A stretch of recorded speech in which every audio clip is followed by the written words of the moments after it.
साल 1989 में एरियन नाम की बच्ची स्टेज पर डांस कर रही होती है। लोग उसके डांस की खूब तारीफ करते हैं।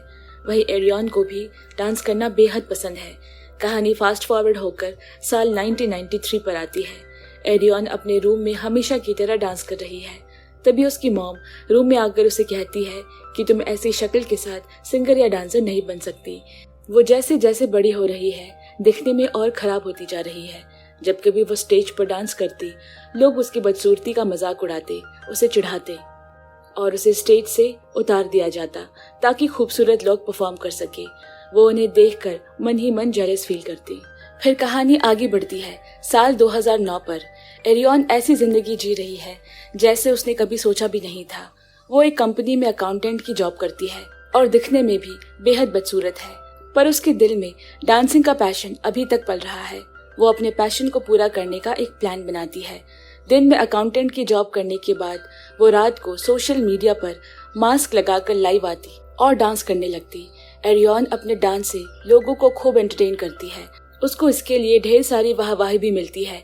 इतना ही नहीं, वो इससे पैसे भी कमाने लगी है। इस तरह उसके ढेर सारे फैंस बन गए हैं जिनसे वो आए दिन इंटरैक्ट भी करती है।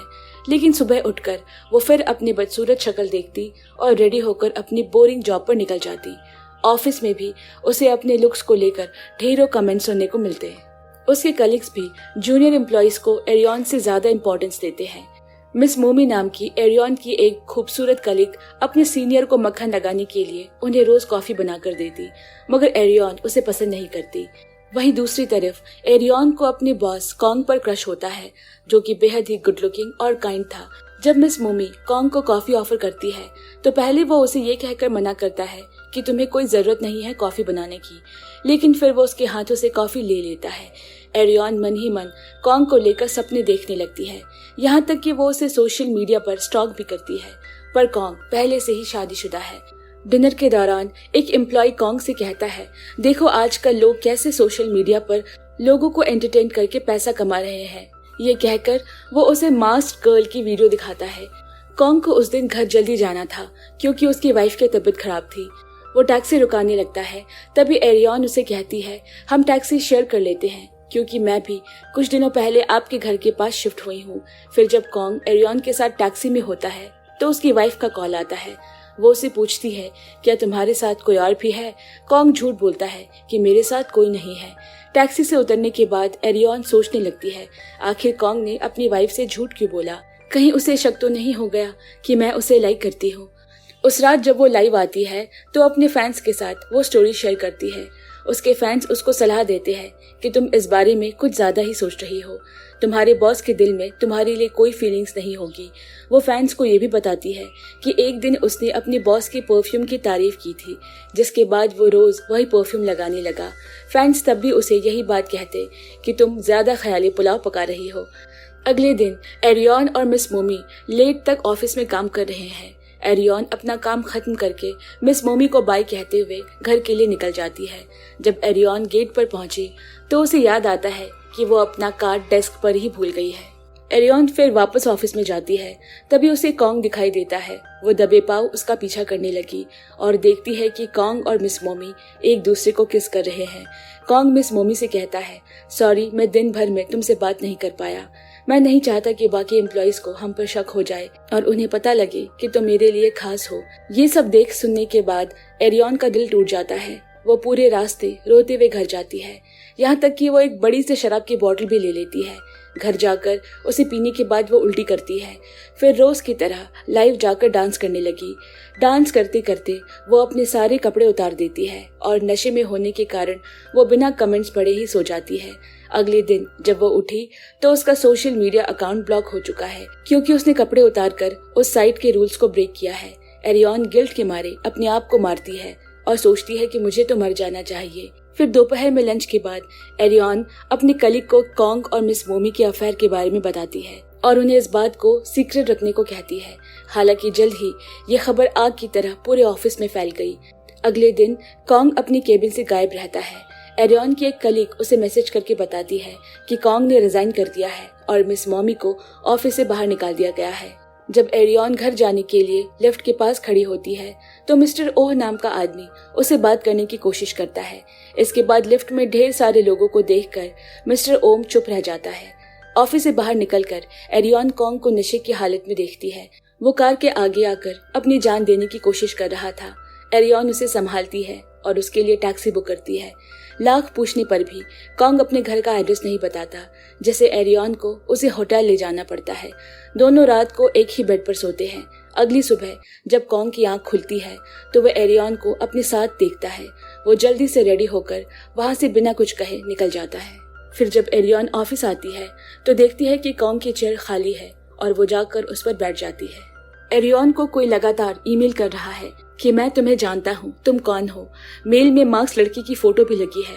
ये देखकर वो तुरंत मेल क्लोज कर देती है और वॉशरूम चली जाती है। अंदर बैठकर उस मेल को वापस ओपन करती है। देखती है कि मेल करने वाले ने उसकी मास्क पहने नेकेड फोटो भेजी हुई थी। तभी वो सारे कमेंट्स भी पढ़ती है जो उसके कपड़े उतारने पर लोगों ने किए थे।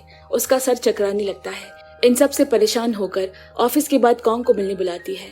कॉन्ग उससे पिछली रात के लिए माफी मांगता है पर उसे मिलने से मना कर देता है। घर जाकर एरियन अपने ब्लॉक्ड अकाउंट में लॉगिन करती है और प्रिंस नाम के किसी अननोन यूजर से चैट करने लगती है। प्रिंस उसे बहुत अच्छी तरह पेश आता है। वो उससे शेयर करती है कि मैं अपनी जान देना चाहती हूँ। प्रिंस उसे समझाता है। एरियन को अभी तक ये नहीं पता कि प्रिंस कोई और नहीं बल्कि मिस्टर ओ उसका कलीग है। मिस्टर ओ फेक आईडी बनाकर उसके साथ चैट कर रहा है। बचपन में वो मोटा होने के कारण मिस्टर ओ को सभी बुली किया करते। उसका कोई दोस्त नहीं, वो बस एडल्ट वीडियो देखकर अपना वक्त बिताता। अभी भी उसकी लाइफ में बस उसका ऑफिस और घर ही था। इसके अलावा कोई इंटरेस्टिंग चीज करने के लिए नहीं थी। वो अपने बर्थडे पर खुद ही ऑर्डर केक करता और खुद ही अपने लिए क्लैप करता। उसने अपने पास एक डॉल रखी हुई थी जिसके हाथों से वो अपना बर्थडे प्रेजेंट लेने की एक्टिंग करता है। वो बर्थडे प्रेजेंट एक एडल्ट टॉय था। केक कटिंग के बाद वो खुद को उस एडल्ट टॉय से प्लेजर देने लगता है। फिर उसे उसकी मॉम का कॉल आता है जिन्हें खुद अपने बेटे का बर्थडे याद नहीं, बल्कि वो उसे कहती है कि तुम एक अच्छे बेटे नहीं हो। ना ही तुम मुझे कहीं घुमाने ले जाते हो, ना ही कभी मुझे शॉपिंग पे ले जाते हो, ना तुम शादी करके मुझे पोते पोती का सुख देते हो। यहाँ तक कि मिस्टर ओ की कम सैलरी होने का भी ताना मारती है। वो तंग आकर उनसे कहता है कि मेरी मीटिंग है और फिर कॉल कट करके चला जाता है। अगले दिन वो ऑफिस में अकेला बैठकर लंच कर रहा है। उसमें लड़कियों की आंखों में देखकर बात करने की हिम्मत नहीं होती, जिस कारण वो बात करते वक्त उनके होंठों पर फोकस करता है। जब एरियन उसे फाइल देती है तो वो उसके होंठों को देख रहा है और नोटिस करता है कि उसके दोनों हाथों पर सेम जगह तिल है। वो ये भी नोटिस करता है कि आज उसने ग्रीन कलर की नेल पॉलिश लगाई है। रात को जब वो अपनी फेवरेट मास्क गर्ल की वीडियो देख रहा है तो नोटिस करता है कि उसके दोनों हाथों में भी एरियन की तरह तिल है और ये भी कि उसके नाखून हरे हैं। मिस्टर ओ समझ जाता है कि मास्क गर्ल के पीछे एरियन ही है जो अपनी बदसूरत चेहरा छुपाना चाहती है। अब वो उसे हर वक्त नोटिस करना शुरू कर देता है।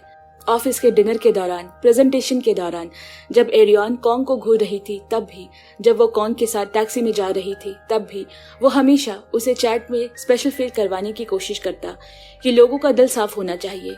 उनकी बाहरी खूबसूरती कोई मायने नहीं रखती। जिन लोगों ने कभी भी रिजेक्शन फेस किया होता है वो औरों के मुकाबले ज्यादा मैच्योर होते हैं। वो जानता है कि एरियन कॉन्ग के पीछे पागल है, तब भी कई बार उसे प्रपोज करने की प्रैक्टिस करता। उस रात जब एरियन देर तक काम करती रही तब मिस्टर ओ भी उसे थोड़ी देर पहले ही ऑफिस से निकलकर उसका बाहर इंतजार कर रहा था। तभी उसके किसी सीनियर ने आकर उसे कहा कि ऑफिस के बाहर क्यों खड़े हो, चलो घर चलो। फिर उसने कॉन्ग को ऑफिस में जाते हुए देखा। इसके बाद उसने एरियन को उसके पीछा करते देखा। उसने हैरान होकर उन दोनों को फॉलो किया। जब उसे पता लगा कि कॉन्ग का एरियन के साथ नहीं बल्कि मिस मोमी के साथ चक्कर चल रहा है तो उसे राहत मिली। उस रात उसने खुशी के मारे अपने घर पे आकर डांस भी किया। उसके रूम की दीवारों पर चारों तरफ एरियन यानी कि मास्क गर्ल की फोटो लगी हुई है। फिर कुछ देर बाद एरियन लाइव आई जो उस हादसे के बाद से दुखी थी। मिस्टर ओ एरियन को समझाता है कि दिल टूटने से दुनिया खत्म नहीं हो जाती।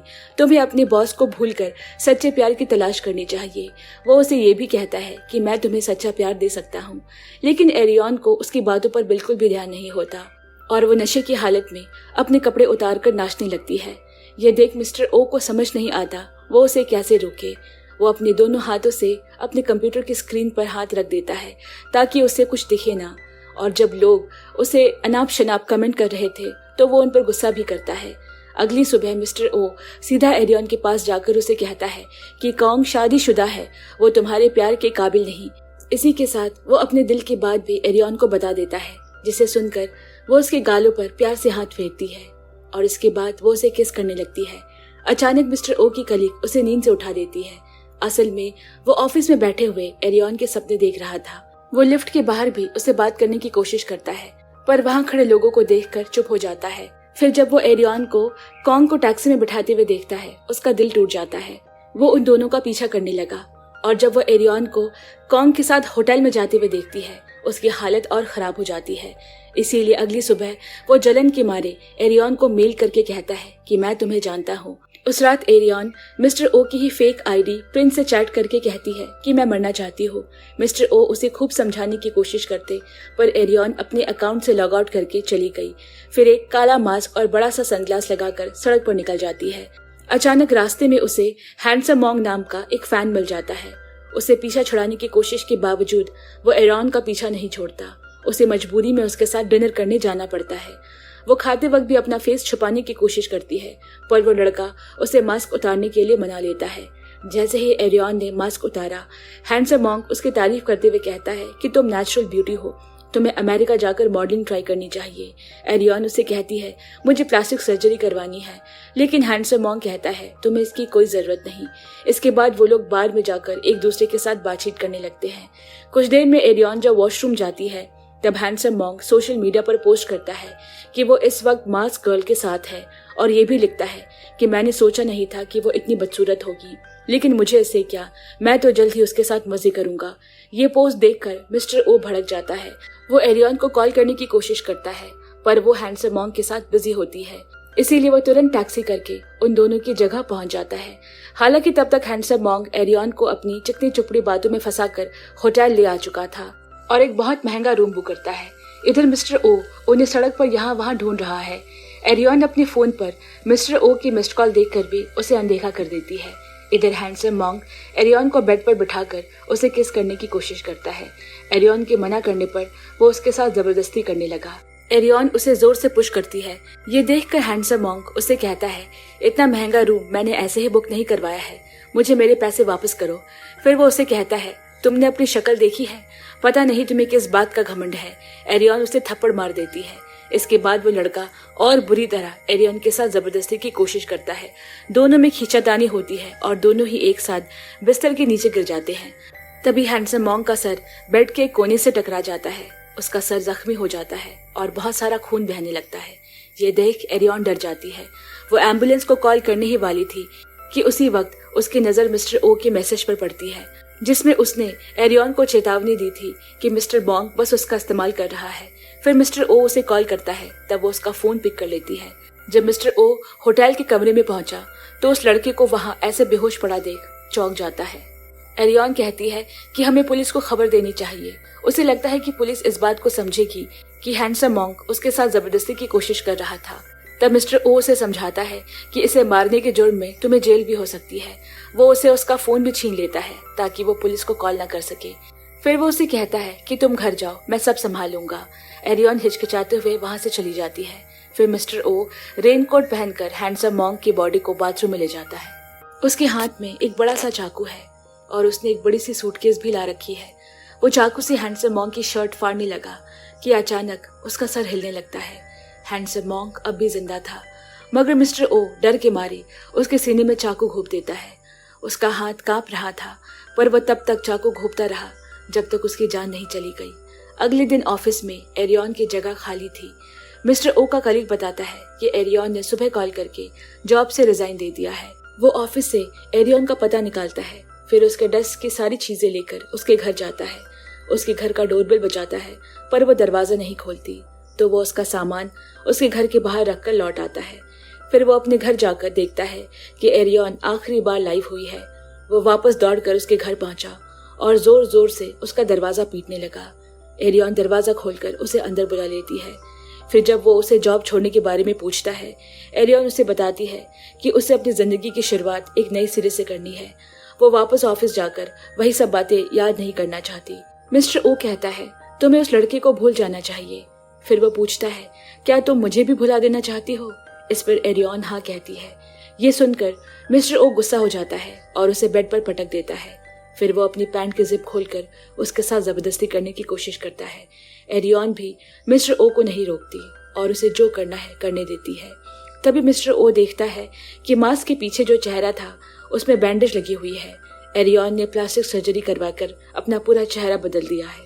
अचानक वो एक नुकीली चीज लेकर मिस्टर ओ के गले में घोंप देती है।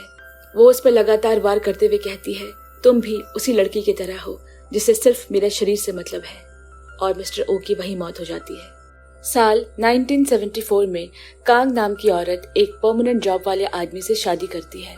वो औरत मिस्टर ओ की माँ थी। पहले तो वो आदमी कांग को अच्छे से ट्रीट करता है, पर शादी के कुछ सालों बाद कांग को पता चला कि उसका किसी से चक्कर चल रहा है। कांग ने अपने बेटे ओ को अकेले ही पाल पोस कर बड़ा किया। अकेले एक बच्चे को पालना उसके लिए बहुत मुश्किल था। उसने कभी पब्लिक टॉयलेट साफ किए, कभी खाना डिलीवर किया, तो कभी टैक्सी चलाने का काम किया। जैसे तैसे मेहनत करके उसने खुद का रेस्टोरेंट खोला, जो कि बहुत अच्छे से चल पड़ा। जिंदगी ने धक्के खिला खिला कर कांग को बहुत स्ट्रांग बना दिया था। हालांकि वो अपने बेटे को अपने जैसा नहीं बना पाई। कभी कभी उसे ओ के बैग से चीजें गायब मिलती, कभी उसके शरीर पर मार के निशान मिलते, तो कभी सर पर चोट लगी होती। कांग ओ को चर्च भी लेकर जाती है ताकि फादर उसके लिए प्रे कर सके और वो सुधर जाए, पर इसका कोई असर नहीं हुआ। कांग को लगता था कि उसका बेटा पढ़ने में बहुत होशियार है, इसलिए वह बड़ा होकर डॉक्टर बनेगा। लेकिन ओ अपनी किताबों में एडल्ट किताब छिपा कर पढ़ता था। 2003 में जब ओ की जॉब लगी तो उसने अपनी माँ से कहा कि वो अकेले रहना चाहता है। उसके घर से ऑफिस पहुंचने में 2 घंटे लगते हैं।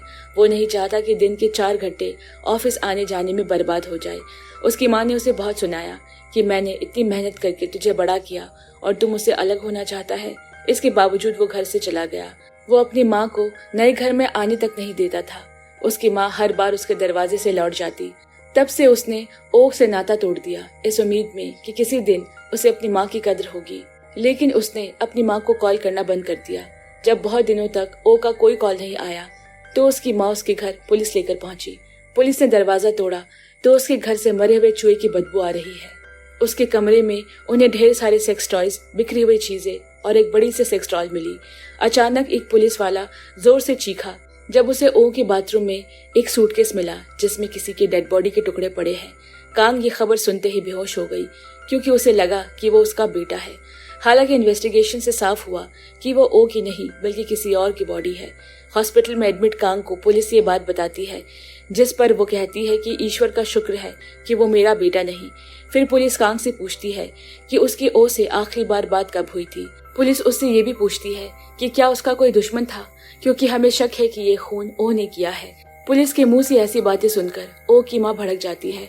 वो उन्हें बताती है कि ओ तो एक मच्छर तक नहीं मार सकता। उसने मेडिकल की पढ़ाई इसीलिए नहीं की क्योंकि वो खून नहीं देख सकता, तो वो किसी का खून कैसे कर सकता है। ओ की ऑफिस में पूछताछ करने के बाद पुलिस को पता लगता है कि जिस दिन एरियन ने रिजाइन किया था उसी दिन से ओ भी गायब हो गया। पुलिस एरियन के घर जाती है, लेकिन वो घर छोड़कर पहले ही जा चुकी है। उसने अपने घर का सारा फर्नीचर भी बेच दिया है। एरियन का मकान मालिक पुलिस को बताता है कि एरियन हमेशा से ही अकेली रहती थी, उसका कोई बॉयफ्रेंड नहीं था। उसे गाना बजाने का काफी शौक था। वो पुलिस से ये भी कहती है कि शायद उसने हाल में ही कोई प्लास्टिक सर्जरी करवाई थी क्योंकि उसके चेहरे पर पट्टियां बंधी हुई थी। इसके बाद पुलिस एरियन की मॉम के घर भी जाती है, मगर वो दरवाजा नहीं खोलती। इधर ओ के घर से मिली डेड बॉडी की खबर न्यूज वाले दिखाने लगते हैं। ओ के घर से इतने सारे सेक्स टॉयज मिले हैं तो पुलिस सोचती है कि वो कोई नॉर्मल इंसान नहीं हो सकता। जरूर उसे कोई मानसिक बीमारी रही होगी जिसके चलते उसने वो खून किया। कांग ये सब न्यूज में देखती है और सोचने लगती है कि उसके बेटे के खिलाफ गलत अफवाह फैलाई जा रही है।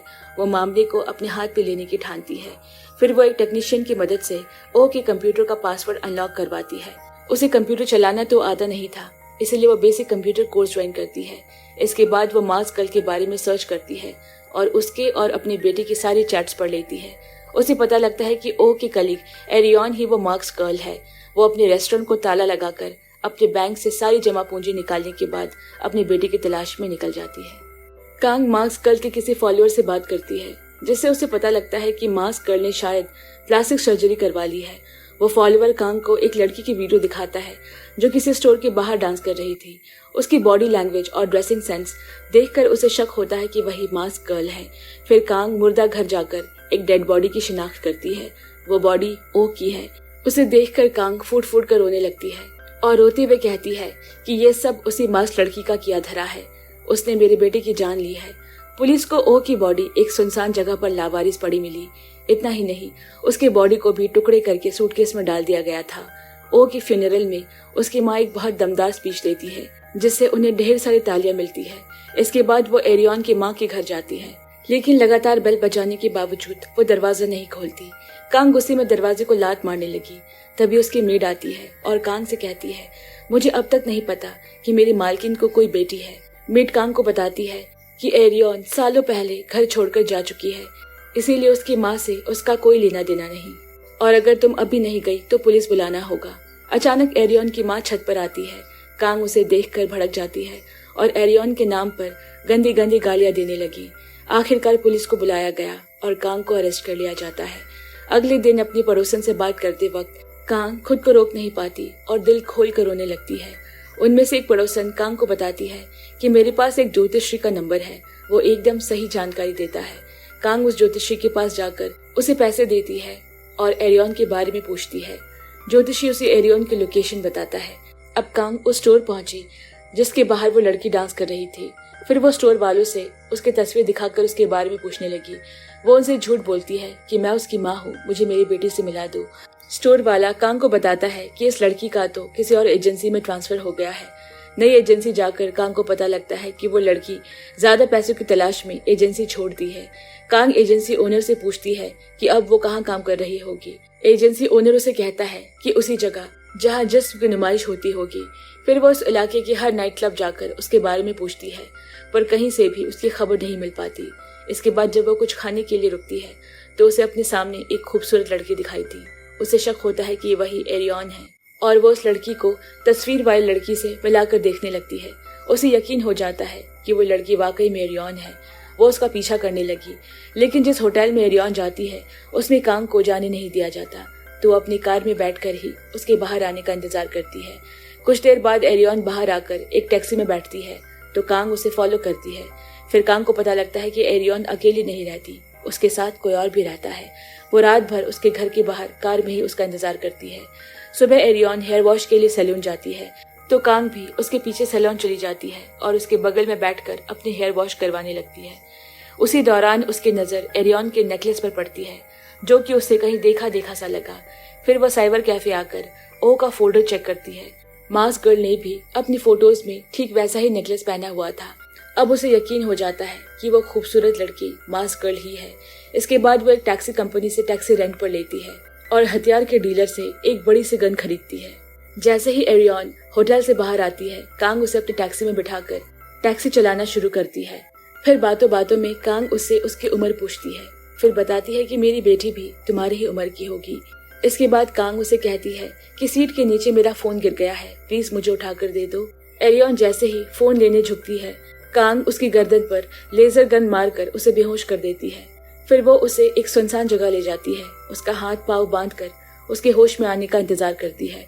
होश में आते ही एरियन मदद की गुहार लगाने लगी। कांग ने उसका नाम पूछा। इस पे एरियन अपना नाम किम बताती है।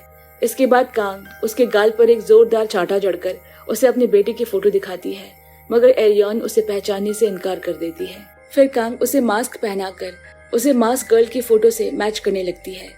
इसके बाद वो उसकी तरफ गन तानकर उसको बताती है कि मैं जानती हूँ तुम ही मास्क गर्ल हो, तुम्हारा असली नाम एरियन है, तुम्हारे गले का नेकलेस भी तुम्हारा सच बयान कर रहा है। एरियन हंसने लगती है और कहती है कि शायद मैं इस लड़की को जानती हूँ। उसके बाद किम के बचपन को दिखाया जाता है। उसके क्लासमेट उसका हर वक्त मजाक उड़ाया करते, कोई उससे बात नहीं करता था। वहाँ किम के क्लास में बियोंग नाम का लड़का था जिसे वह बहुत पसंद करती। वो उसका पहला प्यार था, मगर किम कभी उसे ये बात बता नहीं पाई। एक साल बाद जब वो सुपरमार्केट में पार्ट टाइम जॉब कर रही थी, बियोंग उसे स्टोर में आकर मिला और किम से कहा कि मुझे तुम्हें देखकर बहुत खुशी हुई, क्या तुम मेरे और मेरे दोस्तों के लिए ये शराब दे सकती हो। अंडर एज होने के कारण बियोंग का शराब खरीदना इलीगल था।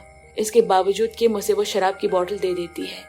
उस दिन के बाद से बियोंग का स्टोर पर आना जाना बढ़ गया। बियोंग सिर्फ अपने फायदे के लिए स्टोर आता, लेकिन किम इस बात से खुश थी कि इसी बहाने वो उसे बार बार देख पाती थी। एक दिन जब किम स्टोर से घर जा रही थी तो बियोंग का एक दोस्त आया और किम से कहा कि मुझे ब्योंग ने तुम्हें उसके बर्थडे पार्टी के लिए पिक करने भेजा है। किम उसके साथ चली गई। ब्योंग ने किम को वेलकम किया और उसे शराब पिलाई। किम ने अपनी जिंदगी में पहली बार शराब को छुआ था। पार्टी के बाद ब्योंग ने किम से कुछ पैसे मांगे, जो कि किम ने तुरंत ब्योंग को दे दिए। ब्योंग ने किम को हक करके कहा कि मैं 1 हफ्ते में तुम्हारे पैसे लौटा दूंगा। ब्योंग ने वो पैसे वापस तो नहीं किए, बल्कि अब उसे जब भी पैसों की जरूरत पड़ती वो किम से उधार ले लेता और वापस नहीं लौटाता। कुछ सालों बाद किम ने ब्योंग को टीवी पर एक म्यूजिक एल्बम करते हुए देखा। किम ने उसे कॉन्ग्रेचुलेट करने के लिए टेक्स्ट किया, मगर ब्योंग रिप्लाई नहीं देता। इसके बाद किम उसे मिलने चली गई। ब्योंग ने किम को अपने फैंस के बीच देखकर भी अनदेखा कर दिया। फिर किम ब्योंग के लिए एक गिफ्ट लेकर ठंड में ठिठुरते हुए उसके घर चली गई। जब उसने ब्योंग की आवाज सुनी तो वो छिपकर उसकी बातें सुनने लगी। वो अपने दोस्त को बताता है कि मेरे पास टोटल 10 लड़कियां हैं, जिनको मैं अपने पर्सनल बैंक अकाउंट की तरह इस्तेमाल करता हूँ। जब जी करे उनसे पैसे मांग लेता हूँ। उन्हीं में से एक लड़की आज मुझे अपने फैंस की भीड़ पे दिखी, पर मैंने उसे इग्नोर कर दिया। वो कहता है कि किम कितनी बेवकूफ है, जितने पैसे उसने मुझे अब तक उधार दिए हैं उतने में तो वो अपने लिए एक लग्जरी कार खरीद सकती थी। ये सब सुनते ही किम की आंखों से आंसू बहने लगते हैं। किम ने फेक आईडी बनाकर ब्योंग के सारे कारनामों का पर्दाफाश कर दिया। उसने सोशल मीडिया पर ब्योंग की पुरानी फोटोज पोस्ट करके लिखा कि ब्योंग फेमस होने से पहले इलीगल तरीके से शराब पीता था, मारपीट करता था और लोगों से पैसे उधार करके उन्हें कभी वापस नहीं करता था। पोस्ट वायरल हो गई। लोग भर भर के ब्योंग को गालियां देने लगे। बदले में उसके बैंड ने उसे निकाल दिया और उसका करियर बर्बाद हो गया। साल 2009 में किम ने भी प्लास्टिक सर्जरी करवाई थी, क्योंकि वो सुंदर दिखना चाहती थी। एक दिन जब किसी प्रोडक्ट की मार्केटिंग करते हुए उसे ब्योंग दिख गया। किम ने जाकर उससे बात की, पर चेहरा बदल जाने के कारण ब्योंग किम को पहचान नहीं पाया। किम को ब्योंग की हालत देखकर उस पर तरस आ गया। उसके पास रहने को घर नहीं था। किम ने उसे अपने साथ रखा। दोनों में नजदीकियां बढ़ने लगी। किम ने ब्योंग से कहा कि जब तक तुम्हें कोई ढंग की नौकरी नहीं मिल जाती तो मेरे घर रह सकते हो। हालांकि ब्योंग को काम करने में कोई दिलचस्पी नहीं। किम ने ज्यादा पैसों के लिए क्लब में काम करना शुरू कर दिया, ताकि वो अपना और ब्योंग दोनों का खर्चा उठा सके। खूबसूरत होने के कारण किम जल्द ही क्लब में सबकी चहेती बन गई। वो क्लाइंट के लिए नाचती और गाती। फिर सीन प्रेजेंट पर शिफ्ट होता है, जहाँ कांग ने किम की तरफ गन तान रखी थी और उससे एरियन के बारे में पूछती है। किम कहती है कि आगे की स्टोरी एरियन के बारे में ही है। इसके बाद एरियन उस नाइट क्लब में आती है। वो दिखने में, डांस करने में, पर्सनालिटी में, हर तरीके से किम से बेहतर थी। जल्द ही लोगों ने अपना फोकस किम से हटाकर एरियन पर शिफ्ट कर दिया। उसने न सिर्फ किम के रेगुलर क्लाइंट्स छीन लिए, बल्कि वो क्लब ओनर को भी अपने इशारों पर नचाने लगी। एक दिन किम ने जाकर उसे बात की और उस पर इल्जाम लगाया कि तुम मेरे क्लाइंट्स चुरा रही हो। एक टाइम पर मैं यहाँ सबकी पसंदीदा हुआ करती थी, पर अब तुम मेरी जगह हड़प रही हो। ये कहकर किम गुस्से में एरियन को थप्पड़ मार देती है। एरियन भी उसे वापस थप्पड़ मारती है। दोनों में झड़प होती है। फिर कुछ देर बाद जब क्लब का ओनर आता है तो एरियन किम की झूठी मोटी स्टोरी बनाकर क्लब ओनर की हमदर्दी बटोर लेती है। जब ओनर और एरियन वहां से चले गए तो किम ने एरियन का नेकलेस फ्लोर पर पड़ा हुआ देखा। उसने तुरंत उसे उठाकर अपने गले में डाल दिया और फिर जॉब छोड़ दी। प्रेजेंट में कांग किम से पूछती है कि मैं तुम्हारी बातों पर कैसे यकीन करूं। किम कहती है कि जितना तुम एरियन से नफरत करती हो उतना ही मैं भी करती हूँ। एक ही तरीका है। एरियन ने अपनी शक्ल तो बदल ली, पर उसके ब्रेस्ट नेचुरल है, जबकि मैंने अपने ब्रेस्ट की भी प्लास्टिक सर्जरी करवाई है। दोनों को कंपेयर करने के बाद कांग को किम की बात पर यकीन हो गया और अगली सुबह किम कांग को नाइट क्लब ले जाने को कहती है। कांग कार में वेट कर रही है, जबकि किम बार के बाहर किसी लड़की से बातचीत करती है। कांग किम से कहती है कि एरियन ने ये जॉब छोड़ दी है। शायद वो ज्यादा पैसों के लालच में किसी और नाइट क्लब में काम कर रही होगी। मैं उसे ढूंढने में तुम्हारी मदद करूंगी, पर मुझे इसके लिए पैसे देने होंगे।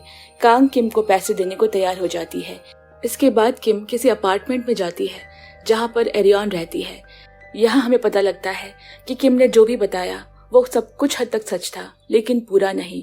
जब एरियन और किम पहली बार मिले थे तो उनमें दोस्ती हो गई थी और वो बहुत अच्छे दोस्त बन गए थे। उन दोनों का पास्ट एक ही था। दोनों ने प्लास्टिक सर्जरी भी करवाई थी ताकि जिंदगी नई सिरे से शुरू कर सके। यहाँ तक कि वो नेकलेस भी किम को एरियन ने ही गिफ्ट किया था। एक दिन जब एरियन क्लब में नजर नहीं आती, तब किम ने एरियन के कमरे में जाकर देखा तो उसका बदन बुखार में तप रहा था। किम उसे डॉक्टर के पास ले जाना चाहती थी, पर एरियन ने जाने से मना कर दिया।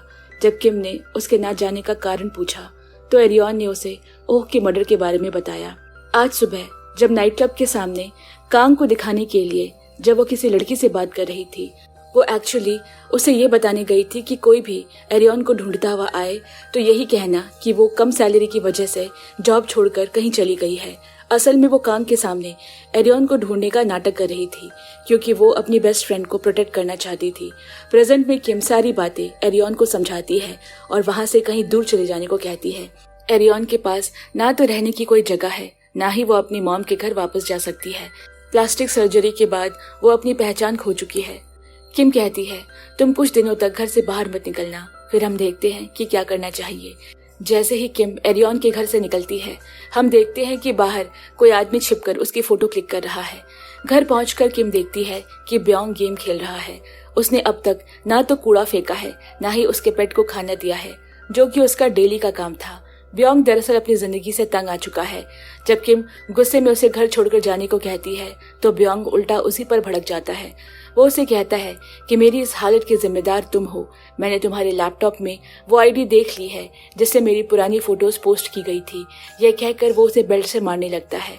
इधर एरियन भी बाहर खाने लेने आई है। तभी वो फोटोग्राफर उसके पास आकर कहता है कि तुम ही मास्क्ड गर्ल हो ना, मैंने तुम्हारी ब्रेस्ट देखकर तुम्हें पहचान लिया। मेरा नाम टेडी है, मैं सोशल मीडिया पर तुम्हारा फैन पेज चलाता हूँ।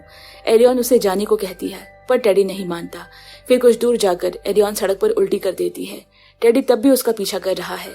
तब एरियन उसे कहती है चले जाओ वरना मैं तुम्हें मार डालूंगी।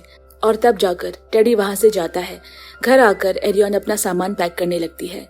किम उसी वक्त वहां जाती है और कहती है तुम जहां भी जा रही हो मुझे भी अपने साथ ले चलो। रास्ते में किम अपने घर से सामान लेने के लिए रुकती है। फिर किम धीरे धीरे अपना सारा कीमती सामान, ज्वेलरी और डॉक्यूमेंट्स पैक करने लगती है। ब्योंग उस समय सो रहा है। वो उसके उठने से पहले ही अपना सारा सामान और अपने पेट को लेकर चली जाना चाहती है, मगर उसके निकलने से पहले ही ब्योंग की नींद खुल गई और फिर वो पागलों की तरह किम को पीटने लगता है। वो उसके मुंह पर लात घूंसे मारता है और उसके पेट को भी चोट पहुंचाता है। इस बीच एरियन अंदर आ जाती है और पीछे से ब्योंग पर हमला करती है।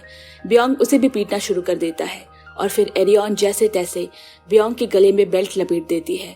उसका एक सिरा एरियन और दूसरा किम खींचती है और ऐसा करके वो दोनों मिलकर ब्योंग को मार देते हैं और उसकी बॉडी को सूटकेस में डालकर उसकी कार लेकर फरार हो जाते हैं। इधर टेडी कांग को एरियन और किम दोनों की पिक सेंड करके बताता है कि किम आपको धोखा दे रही है, मैंने उसे मास्क गर्ल के घर जाते देखा है। कांग तुरंत किम के घर जाती है। इसके बाद कांग किम और एरियन को सूटकेस लेकर जाते हुए देखती है तो उसका पीछा करने लगती है। कार में एरियन किम को बताती है कि वो प्रेग्नेंट है और उसके बच्चे का बाप ओ है। ऐसी हालातों के बाद भी एरियन इस बच्चे को इस दुनिया में लाना चाहती है। फिर वो किम से कहती है मैं हमेशा अपने बच्चे को स्पेशल फील करवाऊंगी, फिर चाहे वो दिखने में कैसी भी हो। इसके बाद एक वीरान लेक के पास वो दोनों कार आकर रुकती है।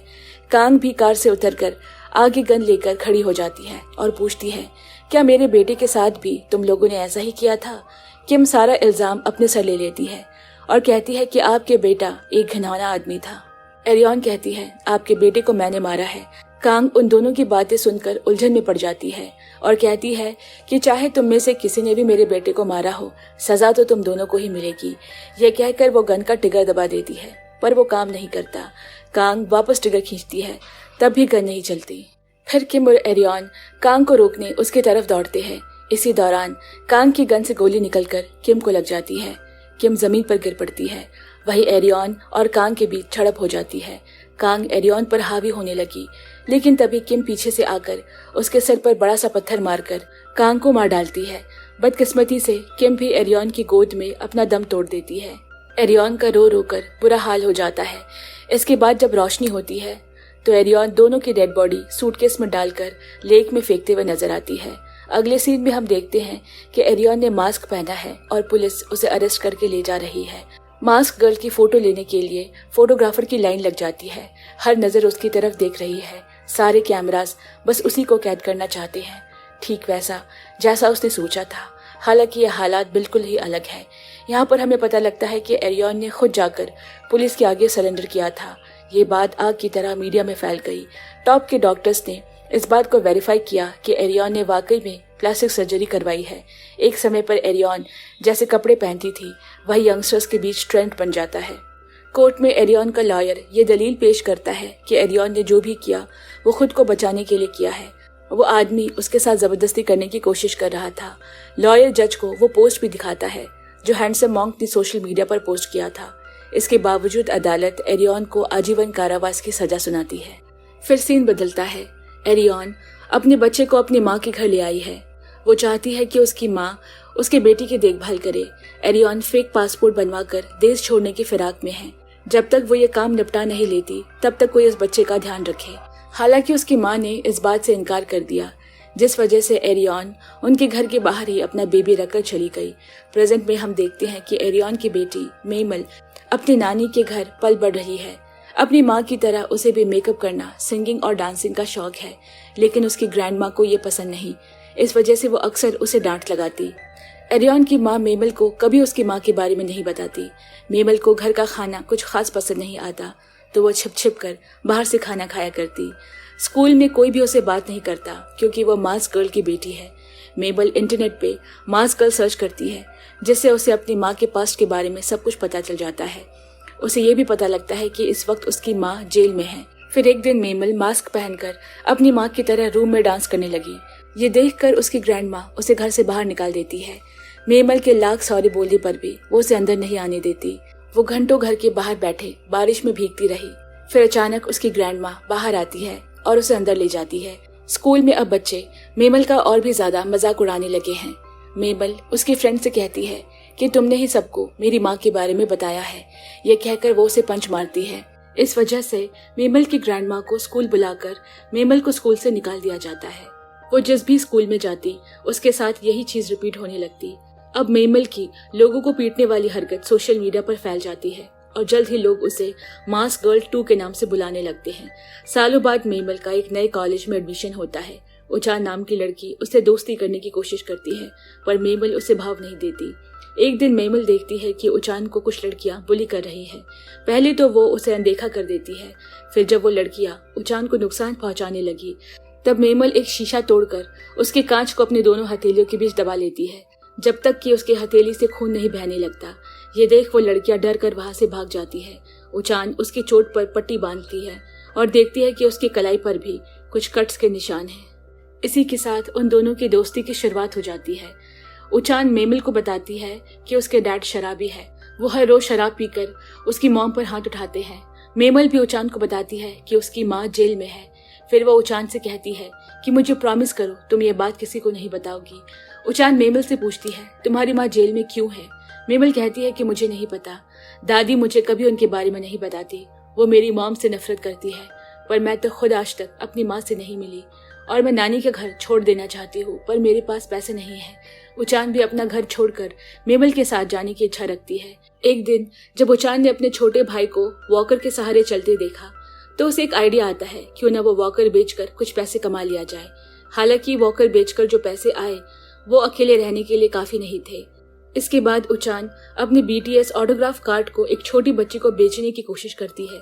तभी उसका सामना फिर उन बुली लड़कियों से हो जाता है जो उसे चढ़ाने लगती है। उन्हें डराने के चक्कर में उचान बोल देती है कि उसके दोस्त की माँ जेल में है। इधर मेमल भी किसी रेस्टोरेंट से लैपटॉप चुराकर भागने वाली थी। तभी रेस्टोरेंट का मालिक उसे पकड़कर पुलिस के हवाले कर देता है। उसकी ग्रैंड माँ पुलिस स्टेशन में सबके सामने उसे थप्पड़ मारती है और घर छोड़कर चले जाने को कहती है। मेमल भी नाराज होकर घर से निकल जाती है। वो रात मेमल उचान के घर गुजारने की सोचती है मगर उचान उसे कहती है कि आज मेरे पापा फिर से शराब पीकर आए हैं, इसलिए तो मेरे घर ना ही आओ तो ही सही रहेगा। अब मेमल के पास कोई चारा नहीं बचता। वो अपने स्कूल की दीवार फांद कर अपने डेस्क पर जाकर सो जाती है। सुबह मेमल के कानों पर यह बात पड़ती है कि उसकी क्लासमेट मास गर्ल के बारे में डिस्कस कर रही है। उन्हें पता लग गया है कि मेमल मास गर्ल की बेटी है। ये सुनते ही मेमल स्कूल से भाग जाती है। उसकी ग्रैंड माँ उसे स्कूल ढूंढने आती है पर वो उसे कहीं नहीं मिलती। उचान भी हर जगह जाकर मेमल को ढूंढती है जहाँ वो दोनों एक साथ जाया करते थे। मेमल किसी का फोन भी रिसीव नहीं कर रही थी। थक हार कर उचान अपने भाई को लेकर घर जाने लगती है, लेकिन उसे ये नहीं पता कि मेमल छुपकर उसे नोटिस कर रही है। इसके बाद मेमल उचान को ब्रिज के नीचे मिलने बुलाती है। मेमल ने उससे पूछा कि तुम्हें क्या जरूरत थी सबको मेरी माँ के बारे में बताने की। दोनों में बहस हो जाती है। और बात हाथापाई पर उतर आती है। फिर हम देखते हैं कि कोई सफेद बालों वाली औरत ये सब दूर से ही देखकर हंस रही थी। अब यहाँ जेल में जाते ही एरियन यानी मास्क्ड गर्ल बाकी कैदियों के बीच पॉपुलर हो गई थी। फेमस होने के कारण एरियन के आसपास हमेशा बाकी लड़कियों की भीड़ लगी रहती, जो उससे प्लास्टिक सर्जरी को लेकर तरह तरह के सवाल पूछा करते। जेल में एरियन की पहचान उनसुक नाम के एक कैदी से हुई, जो कि काफी रौबदार और पावरफुल थी। उसकी न सिर्फ जेल के बाहर बल्कि जेल के अंदर भी चलती थी। कोई उसे पंगा नहीं लेता था। फिर एक दिन एरियन की किसी कैदी से लड़ाई हो जाती है, जो उनसुक के गैंग की मेंबर थी। एरियन गुस्से में उस पर हाथ उठा देती है। वो उसे इतना पीटती है कि गार्ड्स को आकर मामला शांत करवाना पड़ता है। इसके बाद एरियन को बाकी कैदियों से अलग अकेले रहने की पनिशमेंट मिलती है। हालांकि पनिशमेंट पूरी करने के बाद एरियन और ज्यादा अग्रेसिव हो जाती है। आखिरकार उनसुक को बीच में पड़ना पड़ता है, जिसके चलते दोनों पार्टी एक दूसरे के साथ शांति समझौता कर लेते हैं और ऐसे ही शांति से कई साल बीत जाते हैं। फिर एक दिन एरियन को एक लेटर मिला जिसमें एक न्यूज़पेपर आर्टिकल है, जिससे उसे पता लगता है कि कोई उसकी बेटी को ढाल बनाकर उसे बदला लेना चाहता है। एरियन अपनी बेटी को बचाने के लिए वहां से भागने का प्लान बनाती है, लेकिन वो प्लान फेल हो जाता है। इस हरकत के लिए उसे एक बार फिर 1 महीने के लिए बाकी कैदियों से अलग कर दिया जाता है और इस दौरान उसे वार्डन से एक बाइबल मिलती है, जिसका उस पर काफी पॉजिटिव इम्पैक्ट पड़ता है। उसकी जिंदगी पूरी तरह बदल जाती है। अब वो डेली प्रेयर करती है और पहले के मुकाबले उसका गुस्सा भी शांत हो जाता है। एक दिन एरियन उनसुक को रोता देखती है, क्योंकि उसकी बेटी को किडनी ट्रांसप्लांट की जरूरत थी, लेकिन उनसुक की किडनी उसकी बेटी से मैच नहीं करती। एरियन उसे अपनी किडनी देने के लिए तैयार हो जाती है। उसका ब्लड टाइप उनसुक की डॉटर से मैच करता है। अगले सीन में कैदियों को पढ़ाने के लिए कुछ लोगों का ग्रुप आता है। उस ग्रुप में सफेद बालों वाली औरत भी है, जो असल में कांग थी। वो एरियन को बताती है कि मैं उस दिन मरते मरते बच गई। मैंने पानी से बाहर निकलकर प्लास्टिक सर्जरी करवा ली ताकि तुम मुझे पहचान न सको। मैंने अपने लिए नई आईडी भी बनवा ली। फिर मैंने तुम्हें ढूंढने की बहुत कोशिश की। तुम्हारी खोज करते करते मेरी मुलाकात तुम्हारी बेटी से हो गई। मैंने उसे बातचीत करना शुरू कर दिया ताकि मैं उसे तकलीफ पहुंचा सकूं। कांग पहले तो उसे फ्री स्नैक्स देने लगी, फिर धीरे धीरे उसने मिनिमल को मारपीट करना सिखाया। इसके बाद खुद ही मिनिमल के स्कूल जाकर उसकी और उसकी माँ के बारे में अफवाह फैलाना शुरू कर दिया। मेमल और उसकी ग्रैंडमा ने अपना घर बदल दिया। तब भी कांग उसे मिलकर गुमराह करती रही। जब सभी ने मिनिमल से बात करना बंद कर दिया, तब वो कांग के इरादों से अनजान उसके सामने और खुलने लगी। अब कांग ये सब एरियन को बताकर उसे महसूस करवाना चाहती है कि अपनी इकलौती औलाद जब मुंह मोड़ ले तो कैसा महसूस होता है। जाते जाते कांग एरियन से कहती है वो मेमल के साथ वही करेगी जो एरियन ने ओह के साथ किया था। एरियन उसे रोकने की कोशिश करती है, पर गार्ड्स उसे पकड़ लेते हैं। वो चीख चीख कर कहती है कि ये औरत यहाँ से जाकर मर्डर करने वाली है, पर कोई उसकी बात नहीं सुनता। कांग घर जाकर टेस्टी खाना बनाती है। मेमल उसके आने का वेट कर रही थी। वो अपने बेटे के बारे में उसे बताती है। इधर एरियन उनसुक की मदद से अपनी मॉम को कॉल करती है। उसकी मॉम खुद अपनी पोती की तलाश में थी, जिसके लिए उसने मिसिंग रिपोर्ट भी दर्ज करवाई थी। मेमल कांग के कहने पर अपनी ग्रैंडमा को कॉल करके बताती है कि मैं बिल्कुल ठीक हूँ और वो मिसिंग रिपोर्ट वापस ले लो। जब एरियन उन्हें कॉल करती है तो वो बिना कुछ सुने उसका कॉल काट देती है। फिर एरियन उनसुक से उसकी बेटी के स्कूल का फोन नंबर निकलवाती है। उनसुक झूठ बोलकर अपने किसी दोस्त का नंबर उसे दे देती है, जिससे कि एरियन की स्कूल वालों से बात नहीं हो पाती। इसके बाद एरियन उसे कहती है कि एक काम करो, तुम मेरी बेटी की स्कूल यूनिफॉर्म में एक तस्वीर निकलवाओ। उनसुक किसी भी बच्ची की फोटो उठाकर उसे मेमल की पिक बताकर उसे दिखा देती है, क्योंकि एरियन ने कभी अपनी बेटी का चेहरा नहीं देखा था। असल में उनसुक एरियन की दिल से मदद नहीं करना चाहती थी। उसे तो बस ये था कि एरियन उसकी बेटी को अपनी किडनी डोनेट कर दे।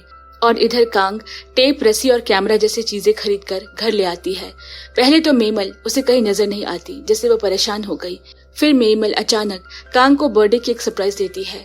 हालांकि मेमल की यह हरकत कांग का दिल छू जाती है, पर वो अपने इमोशंस को काबू में करके अपने मिशन की ओर बढ़ने लगती है। अगले सीन में एरियन को किडनी ट्रांसप्लांट के लिए एम्बुलेंस में ले जाया जा रहा है। उनसुक ने उसके लिए नए कपड़े खरीदवाए हैं। इधर कांग मेमल के सूप में बेहोशी की दवा मिला देती है। सूप पीने से पहले मेमल विश मांगती है कि मैं पैसे कमाना चाहती हूँ ताकि अपनी ग्रैनी के लिए नए कपड़े खरीद सकूं, उन्हें घुमाने ले जा सकूं। कांग अपने जज्बातों को फिर से संभालती है। इधर मेमल की ग्रैंडमा उस औरत को ढूंढने लगी जो उनकी पोती के स्कूल के बाहर खाने का स्टॉल लगा दी थी। उन्हें कांग के घर का पता और उसका नंबर भी मिल चुका था, पर कांग फोन नहीं उठाती। उचान भी ग्रैंडमा से मिलकर बताती है कि वो स्टॉल वाली औरत कुछ तो अजीब थी। पहले तो उनका मेमल से बहुत लगाव था, मगर अब वो उसके और उसकी मॉम के बारे में अफवाहें फैला रही है। इससे ग्रैंडमा का शक और बढ़ जाता है। वो उचान के साथ मिलकर उस लेडी के घर के लिए निकल जाती है। यहाँ एरियन हॉस्पिटल से भागने का सोचती है। वो पुलिस से कहती है कि मुझे बाइबल लाकर दो, मैं सर्जरी से पहले बाइबल पढ़ना चाहती हूँ। एक पुलिस वाली उसके लिए बाइबल लेने चली जाती है। वहीं दूसरी को एरियन मारकर बेहोश कर देती है। उसी पुलिस वाली के जूते और फोन चुराकर एरियन हॉस्पिटल की खिड़की से कूद जाती है। चोट लगने के बावजूद भी एरियन किसी तरह कार चुराकर वहां से भाग निकलती है। फिर उस फोन से वो अपनी माँ को कॉल करके मेमल के बारे में पूछती है। उसकी माँ बताती है कि मेमल उस बूढ़ी औरत के साथ है और वो उसका पता भी उसे दे देती है। फिर ग्रैंडमा उचान को टैक्सी से उतार देती है क्योंकि वो नहीं चाहती कि उचान की जान को कोई खतरा हो। उचान अकेली ही दूसरी टैक्सी में बैठकर उन्हें फॉलो करने लगती है। इस तरफ हम मेमल को बंधा हुआ देखते हैं। कांग ये सब रिकॉर्ड कर रही थी ताकि एरियन को दिखा सके। कांग मेमल को बता देती है कि उसके बेटे के साथ क्या क्या हुआ था और वो उसके साथ ये सब क्यों कर रही है। मेमल कुछ बोलने की कोशिश करती है। उसके मुंह से टेप हटाने पर वो कहती है कि मुझे इस बात का दुख है कि आपके बेटे के साथ जो कुछ हुआ, मगर मैं जिंदा रहना चाहती हूँ। कांग तुरंत उसके मुंह पे दोबारा टेप लगा देती है। यहाँ एरियन की कार का पेट्रोल खत्म हो जाता है। वो लिफ्ट मांग कर जा रही होती है। तभी उस कार के रेडियो में अनाउंसमेंट होती है कि जेल से एक कैदी फरार हो चुका है, जिसका हुलिया एरियन से हूबहू मिलता है। इसीलिए वो झट से कार से उतर जाती है और आगे पैदल चलते हुए वहां तक जाने लगती है। ग्रैंडमा ने पुलिस को पहले ही उस पते पर भेज दिया था, लेकिन पुलिस को वहां कोई नहीं मिलता क्योंकि कांग ने मेमल को बेसमेंट में बंद कर रखा है। कुछ देर बाद ग्रैंडमा कांग के घर पहुंची। वो बिना दरवाजा नॉक किए सीधा घर में घुस जाती है। तभी उसे कांग बेसमेंट से आते हुए नजर आई। दोनों के बीच बहस होने लगती है। उसी वक्त उचान भी वहां पहुंची। ग्रैंडमा उसे इशारा करके मेमल को बचाने को कहती है। वहीं खुद कांग के पैर पकड़कर उसे रोकने की कोशिश करती है। उचान बेसमेंट में जाकर मेमल को छुड़ा लेती है। इधर कांग ग्रैंडमा को कैंची से मारने ही वाली थी कि पीछे से एरियन आ जाती है और उस पर अटैक कर देती है। इसके बाद वो बेसमेंट की तरफ बढ़ने लगी। कांग भी चाकू लेकर उसके पीछे जाती है। चाकू पर पहले से ही खून लगा हुआ था, यानी कि कांग ग्रैंडमा को मार चुकी है। जब एरियन और कांग आपस में लड़ रहे होते हैं तभी उचान और मेमल वहां से भाग निकलते हैं। उन्हें ऊपर ग्रैंडमा अपनी आखिरी सांसें लेते हुए नजर आई। फिर ग्रैंडमा मेमल का हाथ थामकर उसे माफी मांगते हुए अपना दम तोड़ देती है। बेसमेंट में एरियन और कांग के बीच काफी देर तक झड़प चलती रही। आखिर जीत एरियन की होती है। घर से बाहर निकलते वक्त वो दोनों देखते हैं कि कई सारी पुलिस गाड़ियां उनकी तरफ बढ़ रही है। एक पुलिस ऑफिसर एरियन को देखते ही उसे हाथ खड़े करने को कहता है। हालांकि कांग घर से गन लेकर निकलती है। इसके बाद भी वो किसी तरह जिंदा बच गई थी। एरियन से बदला लेने के लिए वो मेमल की तरफ निशाना तानकर फायर कर देती है, मगर एरियन सामने आ जाती है और उस गोली को अपने ऊपर ले लेती है। ये देख पुलिस कांग के सर पे गोली मार देती है, जिससे उसी मौके पर उसकी मौत हो जाती है। एरियन भी अपनी बेटी मेमल की गोद में दम तोड़ देती है। मेमल की आंखों से लगातार आंसू बहने लगे। अंत में हम उचान और मेमल को एक साथ साइकिल पर जाते हुए देखते हैं। उचान के पेरेंट्स मेमल के भी गार्डन बन गए हैं, जिसके बाद से वो दोनों बेस्ट फ्रेंड काफी खुश हैं। एरियन की चीजों में मेमल को उसके बचपन की कैसेट मिलती है, जिसे देखकर मेमल अक्सर अपनी मॉम को याद करती है। तो दोस्तों, आपको ये कहानी कैसी लगी हमें कमेंट करके जरूर बताएं, और वीडियो पसंद आई हो तो लाइक शेयर भी जरूर करें। और ऐसे ही के ड्रामास एंड वेब सीरीज के नोटिफिकेशन पाने के लिए हमारे चैनल को जल्दी से सब्सक्राइब कर लें। तो जल्द ही मिलते हैं एक और मजेदार कहानी के साथ। तब तक के लिए बाय बाय फ्रेंड्स।